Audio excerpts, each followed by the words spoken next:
కాకరకాయ చీ అనకుండా ఈ చేదును కూడా అమృతంలో ఆస్వాదించే విధంగా ఈ కాకరకాయతో చేసే ఈ రెసిపీని ఒక్కసారి ట్రై చేయండి.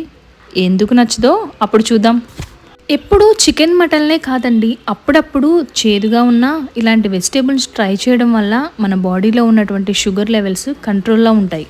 చాలామంది పెద్దవాళ్లే దీన్ని తినరు, ఇంకా పిల్లలకి అలవాటు చేయటం కష్టమే కదా. కానీ వాళ్ళు ఇష్టపడేలా చేస్తే ఖచ్చితంగా లాగించేస్తారు. చాలామంది ఇందులో ఉన్న చేదును పోగొట్టడానికి అందులో ఉప్పేసి పిసికేసి చాలా చేసేస్తారు, కానీ అందులో ఉన్న చేదే దానికి రుచి. ఈ సింపుల్ రెసిపీని మీరు కూడా ఒకసారి ట్రై చేయండి. మరి డీటెయిల్ రెసిపీ కావాలంటే ఫుల్ వీడియో కింద ట్యాగ్ చేస్తున్నాను, ఒకసారి చెక్ చేయండి. Thanks for watching.